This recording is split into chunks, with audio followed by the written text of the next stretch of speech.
கடவந்தாரா police ஸ்டேஷனுக்கு ஒரு 42 வயது மதிக்கத்தக்க பெண்மணி பழனியம்மாள் அப்படிங்கிறவங்க ஒரு மிஸ்ஸிங் கம்ப்ளைண்ட் கொடுக்குறாங்க. என்னென்னு பார்த்தீங்கன்னா, அவங்களோட அக்காவான பத்மா அப்படிங்கிறவங்க 26ஆம் தேதியில் சாயந்தரத்துலேருந்து மிஸ்ஸிங் அப்படிங்கிற மாதிரி ஒரு கம்ப்ளைண்ட் ஃபைல் பண்ணுறாங்க.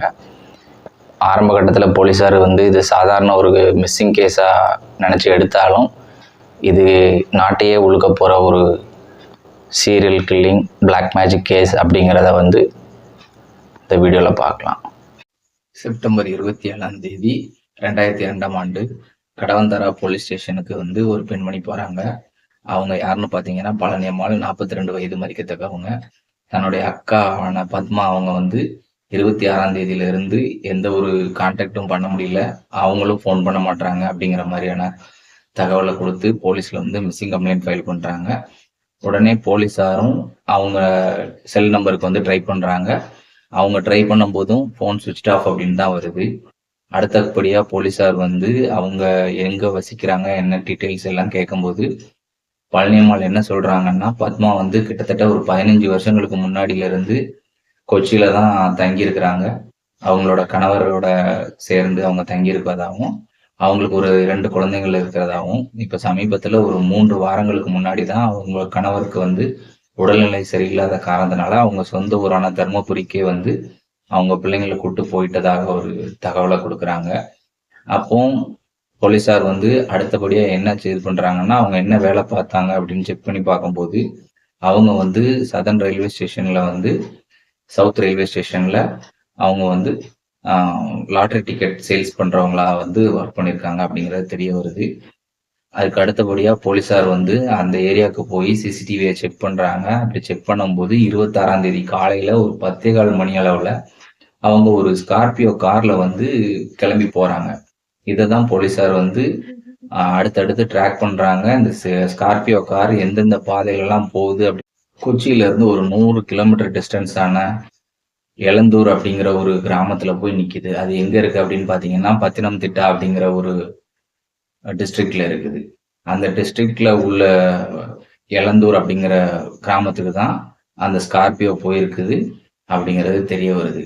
உடனே அடுத்த கட்ட நடவடிக்கையா போலீஸார் என்ன செய்யறாங்க அப்படின்னா, அங்க அவங்களோட செல்போன் லாஸ்ட் சிக்னல் எங்க இருக்கு அப்படிங்கிறத பாக்குறாங்க.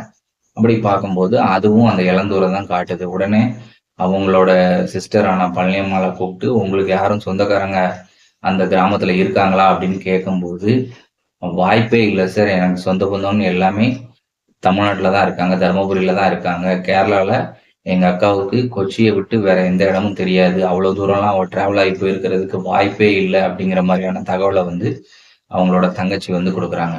இதுக்கு அடுத்து போலீஸார் இவங்களோட செல்போன் ரெக்கார்டை இது பண்றாங்க. லாஸ்டா அவங்க யார் கூட எல்லாம் கான்டாக்ட்ல இருக்கிறாங்க, யார் கூட எல்லாம் அதிகமா கால் பேசியிருக்கிறாங்க அப்படின்னு செக் பண்ணி பார்க்கும்போது, குறிப்பிட்ட ஒரு சில நபர்கள் கூட அதிகமா ஃபோன் பேசியிருக்காங்க அப்படிங்கிறது தெரியுது. இதுல முகமது ஷஃபி அப்படிங்கிற ஒரு நபரோட லாஸ்டா ஃபோன் பேசியிருக்கிறாங்க அப்படிங்கிறதும் தெரிய வருது. இந்த முகமது ஷஃபியோட கால் லொகேஷனும் கரெக்டா இவங்க ஃபோன் எங்க சுவிட்ச் ஆஃப் ஆச்சோ அதே டவர் ரேஞ்சில் அந்த டைம்ல இவரோட நம்பரும் அங்க ஆக்டிவா இருந்தது அப்படிங்கிற காரணத்தினால இந்த நம்பரை போலீஸார் தேட ஆரம்பிக்கிறாங்க. ஒரு பெரும் தேடுதலுக்கு அப்புறம் இந்த முகமது ஷஃபியை போலீஸார் கைது பண்றாங்க விசாரணைக்காக. விசாரிக்கும் போது முதல்ல இந்த நபர் தனக்கு அவங்க யாருன்னே தெரியாது அப்படிங்கிற மாதிரியான தகவலை தான் முதல்ல கொடுக்குறாரு முதல் கட்டமா. இதுக்கப்புறம் போலீஸார் அவங்க அந்த 10:15 மணிக்கு எடுத்த சிசிடிவி ஃபுட்டேஜை அது மட்டும் இல்லாம அந்த லாஸ்ட் சிக்னல் அந்த டைமிங்ல 2 பேரோட மொபைலும் ஒரே ரேஞ்சில் இருந்ததையும் காட்டும் போது ஆட்டோமேட்டிக்கா ஒத்துக்கிறாரு. ஷஃபியோட கன்ஃபெஷனை கேட்கறதுக்கு முன்னாடி வரைக்கும் இது ஒரு சாதாரண மிஸ்ஸிங் கேஸா இருந்தது. ஷஃபியோட கன்ஃபெஷனை கேட்ட பிறகு கேரளா மட்டும் இல்லை, இந்தியாவே அதிர்ந்து போற அளவுக்கான ஒரு பெரிய கேஸை தான் போலீஸார் அவங்க எடுத்திருக்காங்கிறது அது வரைக்கும் அவங்களுக்கு தெரியாது. போலீஸாரோட விசாரணையில இவர் கொடுத்த கன்ஃபெஷன் ஆகுது என்னன்னு பாத்தீங்கன்னா, ஒரு ஆயுர்வேத மருத்துவம் பார்த்துட்டு இருக்கிற ஒரு குடும்பத்துக்கும் இவருக்கும் ஒரு போலியான ஃபேஸ்புக் அக்கௌண்ட் மூலமா பழக்கமாகுது. அந்த ஃபேஸ்புக் போலி கணக்குன்னு ஏன் சொல்றேன் அப்படின்னு பாத்தீங்கன்னா, அந்த அக்கௌண்டோட நேம் ஸ்ரீதேவி அப்படிங்கிற ஒரு நேம் வச்சு அதுல ஒரு பொண்ணோட டிபி கூட கிடையாது, ஒரு பூவோட படத்தை வச்சு தான் டிபியை வச்சு யூஸ் பண்ணியிருக்காரு. 2019 இருந்து பகவால் சிங் அப்படிங்கிற நபர் கூட தான் அவர் பேசிட்டு இருக்கிறாரு. அந்த ஃபேஸ்புக்கில் வந்து அவரோட பயோ என்னவா வச்சிருக்காருன்னா, உங்களுக்கு எதுவும் பண கஷ்டம் இருந்தால் என்னை தொடர்பு கொள்ளுங்க, நான் அதுக்கான ஆலோசனைகளை சொல்கிறேன் அப்படிங்கிற மாதிரியான பயோ தான் வச்சிருக்கிறாரு.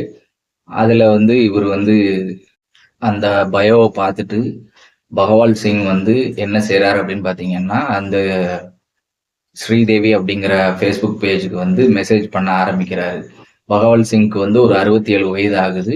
இவர் வந்து சேட் பண்ண ஆரம்பிக்கிறாரு. இவருக்கு வந்து ஃபேஸ்புக்கில் ஒரு ஆக்டிவாக உள்ள பர்சன். இவர் என்ன பண்ணுவார் அப்படின்னா, ஒரு சிறு கவிதைகள் போல எழுதி அதை வந்து ஃபேஸ்புக்கில் அப்லோட் பண்ணி அதை வந்து ரெகுலராக பண்ணிக்கிட்டு இருக்கிற ஒரு நபராக இருக்கார். இவர் சேட் பண்ண ஆரம்பிக்கவுமே அந்த ஃபேக் ஐடியிலேருந்து ஷஃபி வந்து என்ன செய்கிறாரு அப்படின்னா, உங்கள் கவிதைகள் அழகாக இருக்குது அப்படிங்கிற மாதிரியான தகவலை சொல்கிறாரு. இவங்களுடைய கான்வர்சேஷன் வந்து கிட்டத்தட்ட ஒரு 2019 இருந்து 2022 வரைக்குமே தொடர்ந்துருக்கு. இது இப்படியே நாட்கள் போக போக இது நடந்துகிட்டே இருக்கிற அதே சமயத்தில் வந்து முகமது ஷஃபி வந்து ஒரு 75 வயது முதிய பெண்மணியை வந்து செக்ஸுவல் அபியூஸ் பண்ணி அவங்கள வந்து அவங்களோட பிரைவேட் பார்ட்டில் கத்தியை வச்சு வெட்டின காரணத்தினால போலீஸாரால் கைது செய்யப்பட்டு 1 வருஷம் சிறைக்கு போயிடுறாரு. இதுக்கப்புறம் ஜாமீனில் வெளியே வந்த ஷஃபி வந்து ஒரு ஹோட்டல் ஒன்று ஓப்பன் பண்ணி அதை வந்து ரன் பண்ணிட்டு இருக்கிறாரு. இந்த டைமில் மறுபடியும் சிங் வந்து இவரை கான்டாக்ட் பண்ணுறாரு. ஃபேஸ்புக் மூலமாக கான்டாக்ட் பண்ணி அப்போ பேசிகிட்டு இருக்கிற அந்த டைமிங்கில் வந்து தன்னோட பண கஷ்டத்தை பற்றி பேச ஆரம்பிக்கிறாரு பகவால் சிங். அவருடைய பண கஷ்டத்துக்கு ஷஃபி வந்து என்ன சொல்கிறார் அப்படின்னா, எனக்கு தெரிஞ்ச ஒரு நபர் இருக்காரு, அவர் இந்த பிளாக் மேஜிக் மாந்திரிகத்தில் வந்து அவர் ரொம்ப கெட்டிக்காரரு அப்படிங்கிற மாதிரி வந்து தன்னோட இன்னொரு பேரான ரஷீத் அப்படிங்கிற பேரை சொல்லி அந்த ரஷீதுங்கிற நபர் வந்து வல்லவர் அப்படிங்கிற மாதிரி ஒரு இன்ட்ரோ கொடுக்குறாரு. கொடுத்த பிறகு இவங்க பேசிக்கிறாங்க. பேசி அவரை ரஷீதை வந்து என்னோட வீட்டுக்கு வர சொல்லுங்க அப்படிங்கிற மாதிரி பேசி இவங்க வந்து 2 பேரும் இன்ட்ரோ ஆகுறாங்க. ரஷீத் வந்து பகவால் சிங்கிட்டையும் அவங்க மனைவியான லைலா அப்படிங்கிறவங்க கிட்டையும் பேசி முழுமையாக அவங்களோட நம்பிக்கையை பெற்ற பிறகு அவங்கள்ட்ட என்ன சொல்கிறா அப்படின்னு பார்த்தீங்கன்னா, ஒரு காம கொடூரனாக இருக்கிற ரஷீத் அவனோட குணத்தை காட்ட ஆரம்பிக்கிறான். இந்த இடத்துல என்னன்னு பார்த்தீங்கன்னா, பகவால் சிங்கிட்ட வந்து சொல்கிறான், உன் மனைவியோட நான் வந்து ஒன்றா இருக்கணும், அதை நீ வந்து உன் கண்ணால் நீ வந்து பார்க்கணும், அப்படின்னா தான் உனக்கு வந்து பணம் கிடைக்கும் அப்படிங்கிற மாதிரி முதல்ல சொல்ல ஆரம்பிக்கிறான். இதுக்கு அவங்க 2 பேருமே சம்மதம் தெரிவிக்கிறாங்க. அவங்க சம்மதத்தோட இந்த கன்றாவியான காரியமும் நடந்து முடியுது. இது முடிஞ்சு கொஞ்ச நாள் ஆகுது. அப்போ அவங்களோட நிலைமை அதே கஷ்டப்படுற அதே நிலைமையில இருக்கிறனால அவங்க வந்து இன்னும் எங்கள் நிலைமை மாறலையே அப்படின்னு கேட்கும்போது அப்போ அவன் என்ன சொல்கிறான் அப்படின்னு பார்த்தீங்கன்னா, இல்லை நம்ம வந்து ஒரு நரபலி கொடுத்தே ஆகணும் அப்படிங்கிற மாதிரி சொல்கிறான். அப்படி பண்ணால் மட்டும்தான் உங்களுக்கு வந்து பணம் கிடைக்கும் அப்படிங்கிற மாதிரி சொல்ல கேட்டு இவங்க சரி கொடுத்துருவோம் அப்படின்னு ஒரு யோசனையில இருக்கும்போது, நீங்கள் அதை பற்றி கவலைப்படாதீங்க, அதுக்கு நம்மக்கிட்ட ஆள் இருக்குது, 3 லட்ச ரூபா கொடுத்தா போதும், அவங்கள நான் கூட்டு வந்துடுவேன் அப்படிங்கிற மாதிரி சொல்கிறான். இவனுக்கு வந்து ஹோட்டல் பிஸ்னஸ்ங்கிறனால அந்த ஹோட்டலுக்கு வர பெண்மணிகள் வந்து இவனுக்கு பழக்கம் இருந்ததுனால அதில் ஒருத்தவங்களான ரோஸ்லி அப்படிங்கிற பெண்ணை வந்து அவங்ககிட்ட வந்து என்ன மாதிரி சொல்கிறான் அப்படின்னு பார்த்தீங்கன்னா, நம்ம வந்து ஒரு ப்ளூ ஃபிலிம் ஒன்று பண்ணுறாங்க, அதில் நீங்கள் நடிச்சிங்க அப்படின்னா உங்களுக்கு ஒரு 10 லட்ச ரூபா வரும் அப்படின்னு சொல்லி அவங்க மைண்டை மாற்றி அவங்கள கூட்டு போகிறான். ஜூன் மாதம் அவங்கள கூட்டு போய் இந்த ஃபேமிலியோட வீட்டுக்கு கூட்டு போகிறான். அப்போ அவங்களும் ஒரு படத்தில் தானே நடிக்க போகிறோம் அப்படிங்கிற மாதிரி அவங்க ரொம்ப கேஷுவலாக வராங்க. வந்தவங்கள வந்து கட்டிலில் நேக்கடாக படுக்க வச்சு அவங்க கை கால்களை அவங்க தெளிவாக இருக்கிற சூழ்நிலையிலே கை கால்களை கட்டுறாங்க. அவங்க எதுக்குன்னு கேட்கும்போது எல்லாம் படத்துக்காக தான் அப்படிங்கிற மாதிரி சொல்கிறாங்க. சொல்லிவிட்டு அடுத்த செகண்டே அவங்களோட வாயில் துணியை வச்சு அவங்க கத்த முடியாத அளவுக்கு அவங்க வாயை பொத்துறாங்க. பொத்திட்டு அதுக்கு அடுத்து இந்த பகவால் சிங்கோட மனைவியான லைலா என்ன செய்கிறாங்க அப்படின்னு பார்த்தீங்கன்னா, இந்த பெண்ணோட பிறப்புறுப்பில் வந்து கத்தியை விட்டு வெட்ட ஆரம்பிக்கிறாங்க. அவங்க கத்த முடியாத அளவுக்கு இவங்க வாயில் துணியை வச்சு அடைச்சனால அவங்களோட சத்தம் வந்து யாருக்குமே கேட்கப்படலை. ஆனால் அவங்க வழியில் அவ்வளோ துடிச்ச இது வந்து இவங்க 3 பேரும் அந்த இடத்துல நின்று பார்த்துட்டு தான் இருக்காங்க. இதுக்கப்புறம் இவங்க என்ன பண்ணுறாங்கன்னு பார்த்தீங்கன்னா, அந்த பெண்ணோட கழுத்தை இந்த இடத்துல அறுத்து விட்டு அவங்க உயிர் போக விடுறாங்க.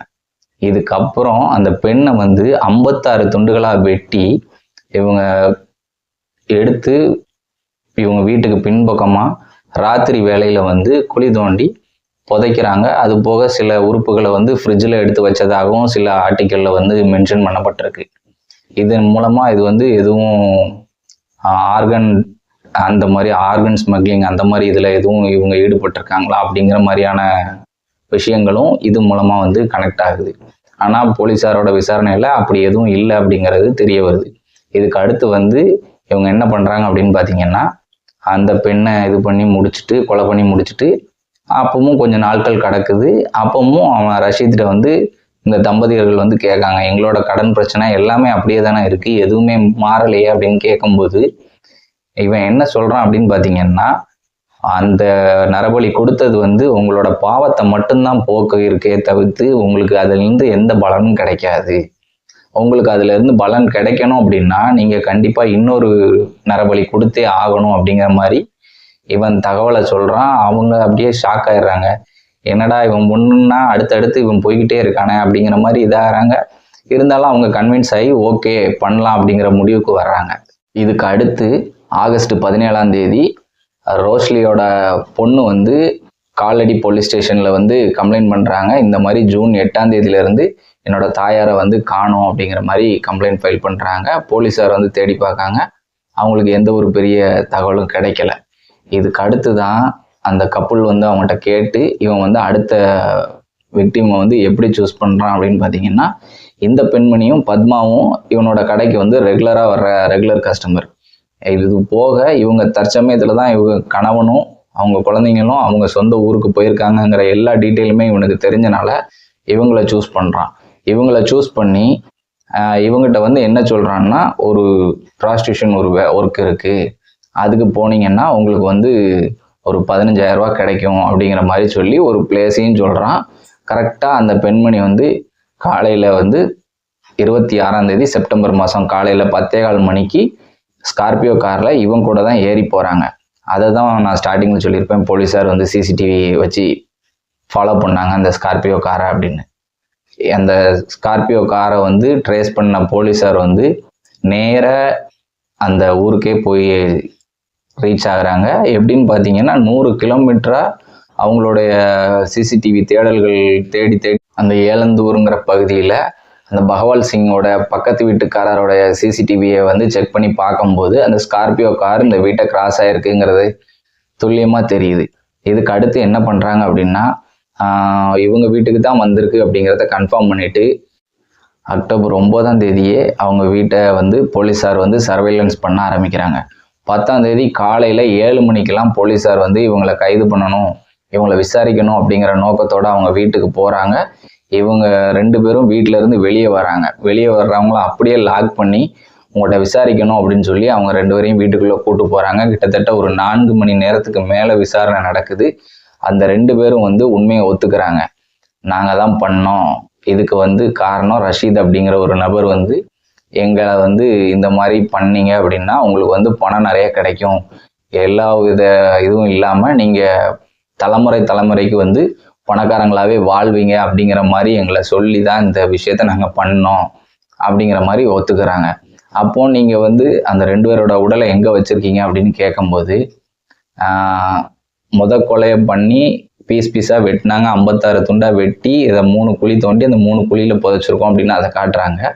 அதுக்கடுத்து 2ஆவதாக கொலை பண்ண பத்மா வந்து 5 துண்டாக வெட்டி அவங்கள வந்து புதைச்ச குழியையும் காட்டுறாங்க. போலீஸார் வந்து உடனே வந்து ஃபாரன்சிக் டீம் எல்லாரையும் வர வச்சு அந்த குழிகளை கிடைச்ச எல்லா உடல் பாகங்களையும் கலெக்ட் பண்ணி கோட்டயம் மெடிக்கல் காலேஜுக்கு வந்து அனுப்பி வைக்கிறாங்க. அனுப்பி வச்சு அங்கே அட்டாப்சி பண்ணி பார்க்கும்போது 100% இது வந்து பத்மாவோடதும் ரோஷ்லியோடதும் அப்படிங்கிறது வந்து ப்ரூவ் பண்ணப்படுது.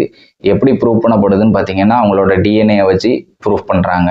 இது மட்டும் இல்லாமல் இந்த 2 பெண்களுமே செக்ஷுவலாக அப்யூஸ் பண்ணப்பட்டிருக்காங்க அப்படிங்கிறதும் அட்டாப்சி ரிப்போர்ட்டில் வருது.